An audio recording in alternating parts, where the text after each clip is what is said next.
Sasa, and today I'm going to show you guys how to make this poofy tutu petticoat inspired skirt. The main inspiration is from two sources. Betsey Johnson, one because she has like all these majorly cool poofy dresses. Number two is the South Korean girl group FX, and they have really crazy cool fashions and it's really different. So this is the skirt. I wanted to make like a tutu kind of skirt. I searched tutu and then I get all these kind of ballerina stuff, but I wanted it more like a petticoat, kind of like this. So there's two tiers. There's this waistband stretch. There's the first tier, which is gathered, and then the bottom tier, which is gathered even more. Underneath has additional netting to make it a bit more poofy, as well as one layer of lining. The fabric is it's a Halloween print. It has silver skulls all over it. Looks just like this.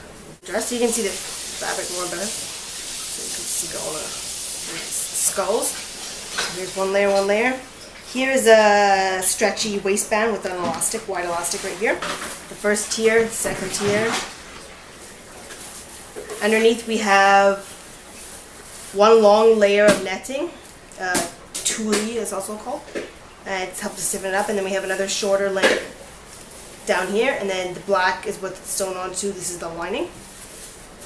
That's all the three layers. The same all the way around. Here's for the waistband. This is a stretchy piece of lycra material, and I've just made a tube, and this will go around your waist, right? And then we'll attach the skirt here. So I have the elastic here. We're going to serge this on to the circle, then we'll make the hem down, and then we'll start making the skirt and we can attach it to here. I just want to cut out the lining, so I've got this long thing. Let's check. It has to be bigger than the waistband that you have, because we're going to gather this, and this will be attached here, and then we'll have all the layers on top. So finish this hem, and you can wait to do the bottom hem until you have all the layers on to see what the final length of this. And this length is to the length of, I just measured down to my knee to the length of your skirt. So we're going to make the first tier, and I've cut out two long strips. This will be the shorter tier, and we're going to, over here, sew the hem here, and then we're going to gather the entire top. When you're gathering, you want a straight stitch on the longest length, and then you sew within the seam allowance. Just like that. And because this fabric is very thin, you don't need to do double rows of stitching, because sometimes you have to stitch it once and then again right next to it to be able to pull them so that this can gather nice and evenly. But since this is thin material, you can just do it once. Okay, once you finish the stitching, like this, you take one of the threads, don't pull both because that won't do anything. You take one of the threads and then you just pull gently, and then you adjust the gathers along, see? And then you adjust them. Okay, so I finished gathering. This is two widths of this fabric, and so I think it's pretty good. And this will be wrapped around, and this will be attached like this. Okay, we're going to finish all the layers before we start attaching together. So now we're doing the second layer down here. This will be longer. Just a note, whenever I'm cutting these strips here, I'm using these special scissors. They're called pinking shears.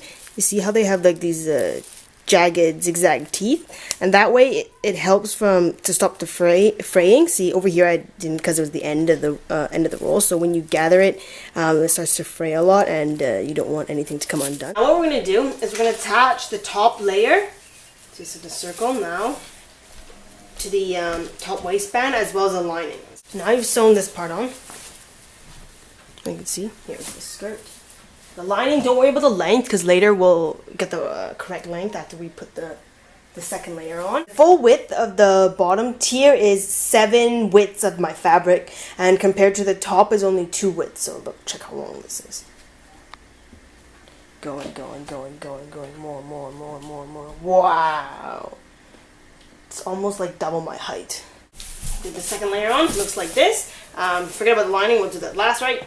And so what I want to do is add a bit of netting, because I still want a bit more poofy. So I've got 2 layers here. This is the longer one. It's going to be sewn onto the lining. So under here, we're going to gather this first. This will be sewn on top here. And then we'll have this shorter one that will go just underneath it. So the bottom will be a bit more poofier. So it's like double. I finished sewing on the tier here. Underneath you can see I've got the 2 double layers of netting. there's the top layer that goes all the way down, and then an extra shorter one here to make the bottom more poofy. I've also finished off the hem for the lining. All you do is just cut it, make sure it's shorter than the final thing, and then just a regular hem, nothing. But for here, if you really want to, and if you have a lot of lace, you can put lace at the bottom of this trim. I'm not going to do that. I'm just going to do a rolled hem. Looks like this. It's with the serger, and so this finished the hem, and it's much faster, and it's just a thread that wraps it around, so it stops it from fraying and finishes. Okay, so I hope you enjoyed this tutorial and you enjoyed watching me make it, and hopefully it will help you learn to make your own. And so thanks for watching. Bye bye.